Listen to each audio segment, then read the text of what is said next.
औज़ु बिल्लाहि मिनश शैतानिर रजीम। बिस्मिल्लाहिर रहमानिर रहीम। देखकर मेरे जुनून को नाज़ फरमाते हुए, देखकर मेरे जुनून को नाज़ फरमाते हुए मौत शर्माती है मेरे सामने आते हुए। फिर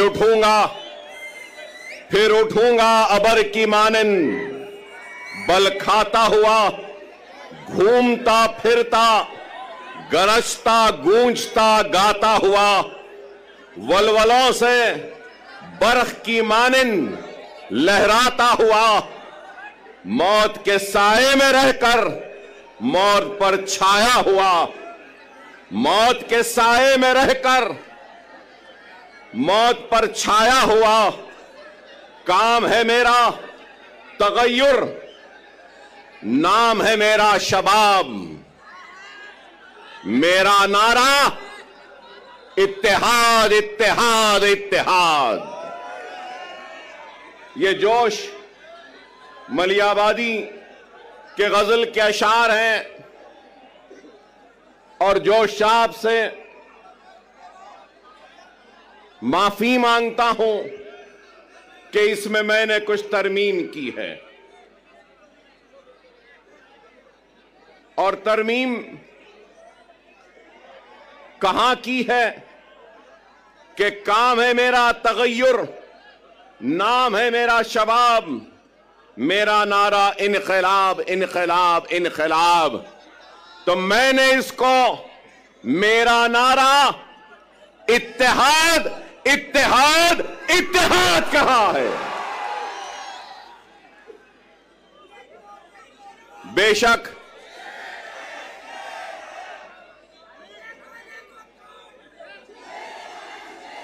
माफ करना, मुझे यह नारा पसंद नहीं। मैं शेर नहीं हूं, मैं मोहम्मद मुस्तफा सल्लल्लाहु अलैहि वसल्लम का गुलामों के गुलामों के गुलामों के गुलामों के गुलामों के जूतियों का दूल हूं। मैं शेर ना हूं, ना मुझे शेर बनना है। 10 साल पहले भी अगर महाराष्ट्र का रुख किया था तो आपको शेर बनाने के लिए रुख किया था। क्या शेर बनना है? शेर बनना है आसान सा है। नमाज के पाबंद बन जाओ, कुरान को तर्जुमे से पढ़ो, सुन्नते रसूलुल्लाह को अपने जिंदगी का हिस्सा बना लो, यतीमों के सर पर हाथ रखो, बेवाओं की मदद करो, जुल्म के खिलाफ आवाज बुलंद करो और दुनिया तुम्हें शेर कह के पुकारेगी। आसान 10 साल पहले भी अगर आपके दरमियान में आया था तो इत्तेहाद के पैगाम को लेकर आया था। उस इत्तेहाद के जरिए नाइंसाफियों को इंसाफ में बदलना चाहता था, हक तलफी को हक में तब्दील करना चाहता था, नाइंसाफी को इंसाफ में बदलना चाहता था और हमारे वजूद के जरिए हमको खत्म करने वालों को यह पैगाम देना चाहता था कि यह मुल्क जितना माथे पे तिलक लगाने वाले का है, सर पे पगड़ी बांधने वाले का है, उतना ही यह मुल्क चेहरे पे दाढ़ी रखने और सर पे टोपी पहनने वाले का भी है। यही पैगाम था और यही कोशिश थी जिसको लेकर हम आगे बढ़े थे 2014 में, और उस 2014 में महाराष्ट्र के 18,000 किलोमीटर का फासला मैंने अपनी गाड़ी में तय किया था। अपनी जान को हथेली में रखकर डराया गया, धमकाया गया, लेकिन न डरे न घबराए, बेखौफ होकर बेबाकी के साथ इज़ारे हक को बयान किया और सिर्फ आपसे अगर इल्तिजा की, आपसे दरखास्त की और आपसे अगर गुजारिश की तो सिर्फ और सिर्फ इत्तेहाद, इत्तेहाद और इत्तेहाद कहा। अकबरुद्दीन ओवैसी को अल्लाह ने इज्जत दी, शोहरत दी, नाम दिया, सब कुछ दिया, लेकिन एक बात कहूंगा, मजलिस इत्तेहादुल मुस्लिमीन के सबसे छोटे और सबसे आखिर का अगर कोई लीडर है तो वह अकबरुद्दीन ओवैसी है। न पहले बड़ा बनने की ख्वाहिश थी, न आज है। मैं तो सबसे छोटा हूं, आप सब मुझसे बड़े हैं और आप इनसे भी बड़े हैं। और इनके बाद और आपके बाद में मैं हूं।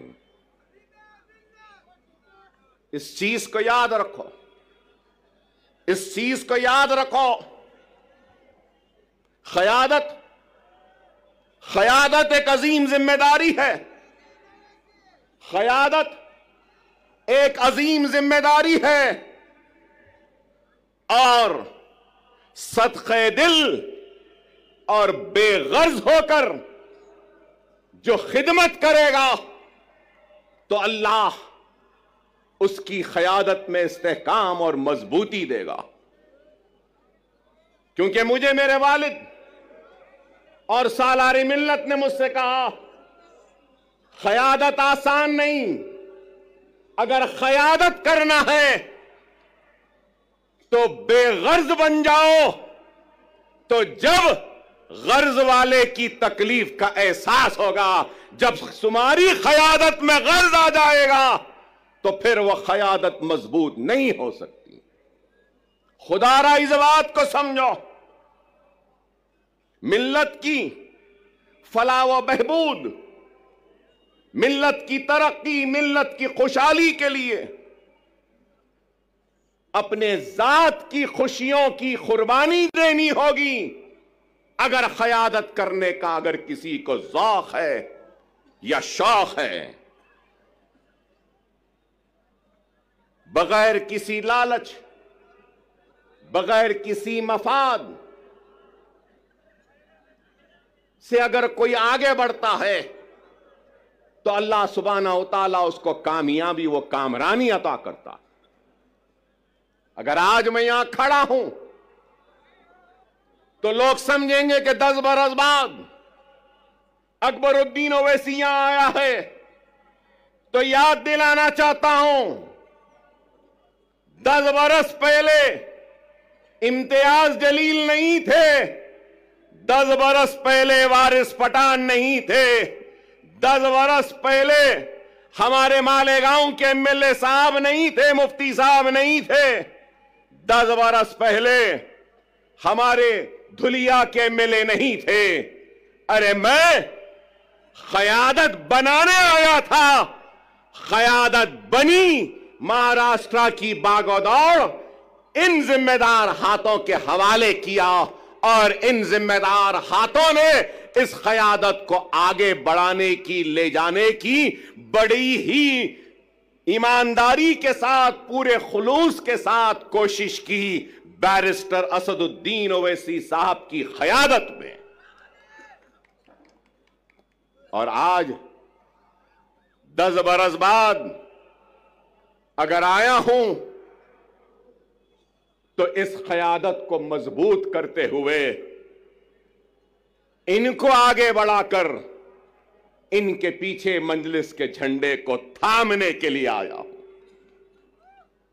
अकबरुद्दीन ओवैसी को कभी किसी चीज की ख्वाहिश व हसरत नहीं, हर वक्त यही पैगाम वो दावत देता रहा, आज भी दे रहा हूं।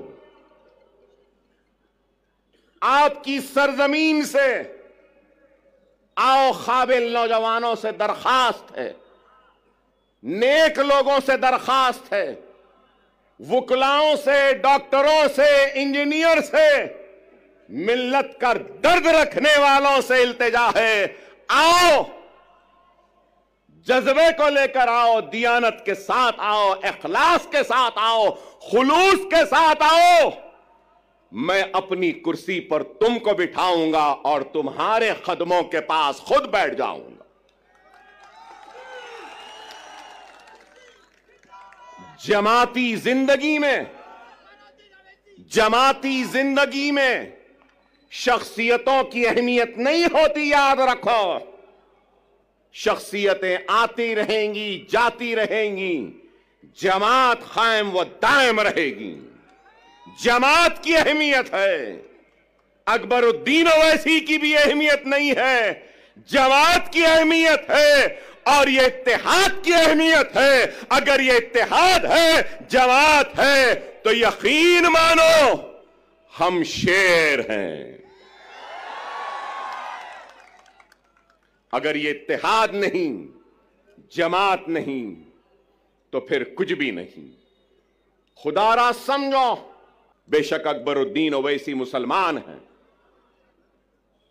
मैं ला इलाहा इल्लल्लाह मुहम्मदुर रसूलुल्लाह कलमा पढ़ने वाला मुसलमान हूं।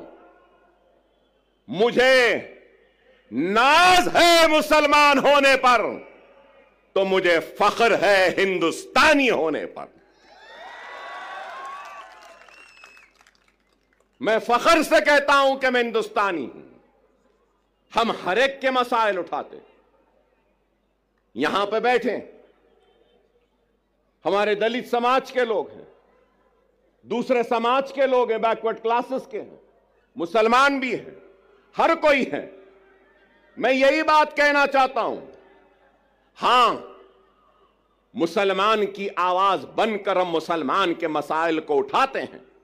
मैं उठाता हूं, मुझे शर्मिंदगी नहीं है इस बात का इकरार करते हुए कि मुसलमान हूं, मुसलमानों की आवाज बनता हो, मुसलमान की तकलीफ को बयान करता हो, मुसलमान की हक तलफी पे लड़ता हो, मुसलमान की हक की लड़ाई लड़ता हो और नाइंसाफी पर आवाज को बुलंद करता हो।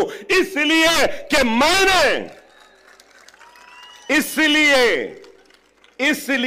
मैंने दस्तूर पर हल्फ लिया है, बहैसियत रुकने असम्बली अवामी नुमाइंदे मेरी जिम्मेदारी है कि मैं सबसे पीछे वाले को आगे लाऊं, पिछड़े हुए को ताकत दूं, कमजोर को खुवत दूं और जो आखिरी में है उसको आगे बढ़ाऊं। क्या लीडर की यह जिम्मेदारी नहीं? क्या कोई ये इस बात से इनकार कर सकेगा कि हिंदुस्तान की सबसे बड़ी अक़लियत मुसलमान रोजी रोटी, कपड़ा, मकान, तालीम, खुशहाली में सबसे पीछे है? और आज हमारी कोशिश वो पीछे जो मुसलमान है उसको आगे लाएं, हमारी कोशिश वो पिछड़ा हुआ मुसलमान उसको आगे लाएं।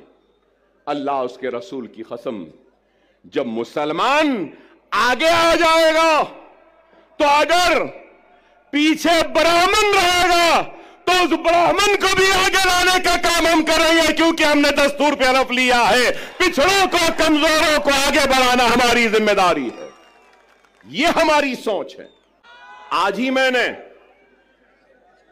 मैंने किसी न्यूज चैनल में देखा जिसमें योगी आदित्यनाथ ने अपनी तकरीर में कहा कि बटोगे तो कटोगे। लोग काफी एतराज कर रहे हैं उस बात पर, मगर मैं ये कहूंगा,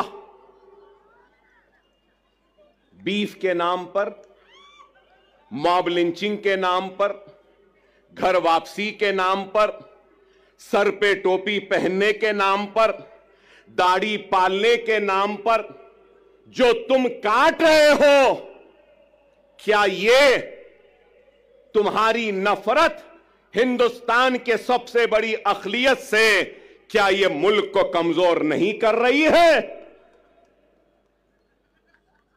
इसका जवाब दो मुझे। अगर हिंदू और मुसलमान को तुम लड़ाओगे, हिंदू और मुसलमानों को नफरत कराओगे, तो क्या यह मुल्क को कमजोर करने के बराबर नहीं है? और अगर मैं कह रहा हूं, मैं अकबर ओवैसी मुसलमान, ला इलाहा इल्लल्लाह मोहम्मद रसूलुल्लाह कलमा पढ़ने वाला मुसलमान, इस मुल्क का किराएदार नहीं है। मैं कह रहा हूं, नरेंद्र मोदी, ऐ योगी, जितना तेरा हिंदुस्तान है उतना मेरा भी हिंदुस्तान है। हिंदुस्तान न तेरी जागीर है न मेरी जागीर है। हिंदुस्तान हिंदू, मुस्लिम, सिख, ईसाई, पारसी, हर मजहब के मानने वालों का है। मजहब भगवान अल्लाह गॉड को नहीं मानने वाले का भी है। मैं हमारे मराठा समाज के बड़े लीडर जो एहतजाज कर रहे हैं, भूख हड़ताल में बैठे हैं, उनसे कहना चाहता हूं, सिर्फ जरंगे पाटिल साहब से, सिर्फ मराठा समाज पिछड़ा हुआ नहीं है, पूरा मराठवाड़ा भी पिछड़ा हुआ है। क्या मराठवाड़ा पिछड़ा हुआ नहीं है? क्या मराठवाड़ा का हिस्सा पूरा सबसे पीछे नहीं है? महाराष्ट्र के 3 हिस्से, एक हिस्सा है मुंबई, पूना, ये सारी चीजों का, दूसरा हिस्सा है विदर्भ का, तीसरा हिस्सा है मराठवाड़े का। इन तीनों हिस्सों में सबसे पिछड़ा, सबसे पीछे कौन है? मराठवाड़ा है। चलो, मराठवाड़ा की रिजर्वेशन के साथ हम मराठवाड़ा की खुशहाली के लिए भी जिद्दोजहद करते हैं। 30 साल पहले, यहां बैठे हैं मेरे मराठा भाई बहुत हैं। जब मैं मराठा भाई कहता हूं तो सिर्फ मुसलमान, सिर्फ हिंदू मराठा नहीं होता, मुसलमान भी मराठा है, दलित भी मराठा है, और मराठवाड़ा में रहने वाला हर कोई मराठा है। अब मैं कहता हूं, 30 साल हुए, मीडिया वालों जरा तवज्जो, 30 साल हुए, 30 इयर्स, 30 साल हुए। क्रिएशन मतलब एक कॉन्स्टिट्यूशनल बॉडी बनाई गई। क्या आप जानते हैं वो बॉडी क्या है? Marathwada statutory development board. Marathwada statutory development board, जो सिर्फ मराठवाड़ा के लिए बनाया गया। कागज पे तो है, पैसा नहीं है, कुछ नहीं देते। चलो, मराठों के रिजर्वेशन के साथ हम मराठवाड़ा स्टैट्यूटरी डेवलपमेंटल बोर्ड को 50,000 करोड़ का पहला मुतालबा करते हैं, एहतजाज करेंगे और मराठवाड़ा को हम आगे बढ़ाएंगे। क्या तैयार हो? क्या तैयार हो? मराठवाड़ा का किसान खुदकशी कर रहा है। मराठवाड़ा के लोग पानी के लिए तरस रहे हैं। मराठवाड़ा के लोग दवाखानों के लिए तड़प रहे हैं, दवाखाने नहीं है। 100-100, 200-200 किलोमीटर को जाना पड़ता है। पूरे मराठवाड़ा में सुपर स्पेशलिटी के 1 या 2 दवाखाने। क्या चाहिए एक गरीब को? क्या चाहिए? रोजी रोटी, बीमारी पर इलाज का इंतजाम आज है या नहीं बताओ? क्या नाम के बदलने से रोजी मिल जाएगी? क्या नाम के बदलने से रोटी मिल जाएगी?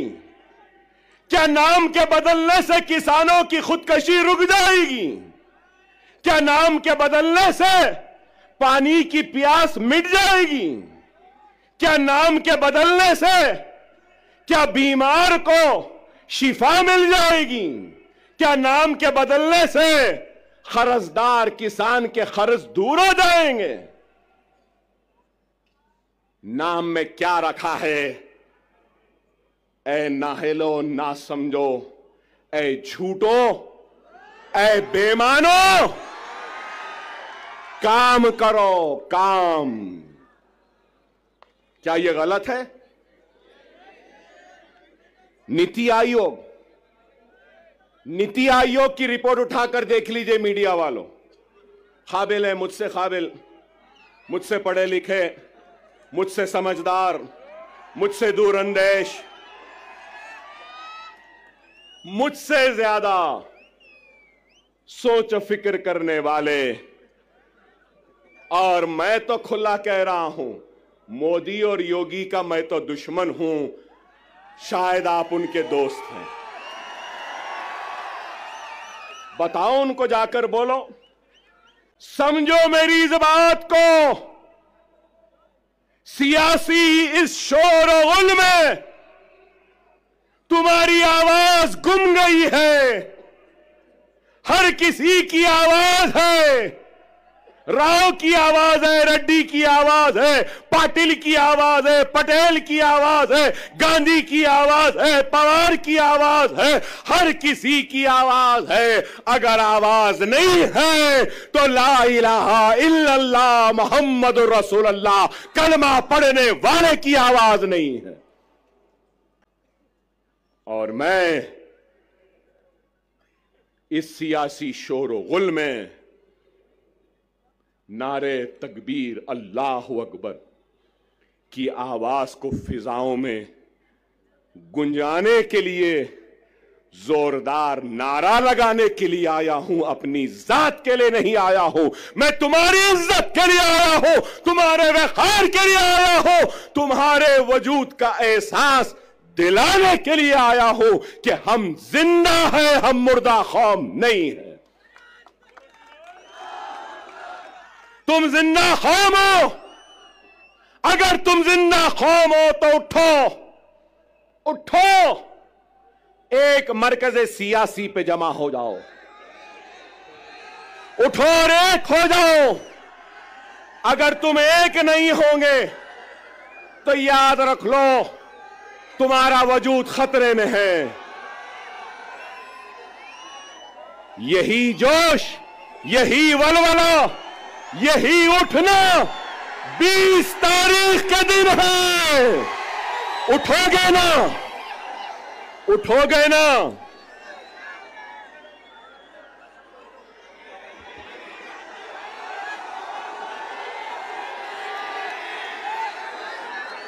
(9:45)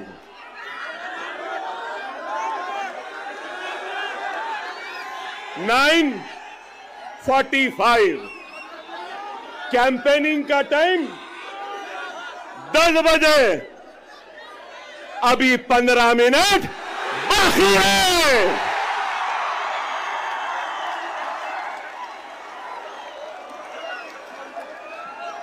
अरे भाई 15 मिनट बाकी है, सब्र करिए।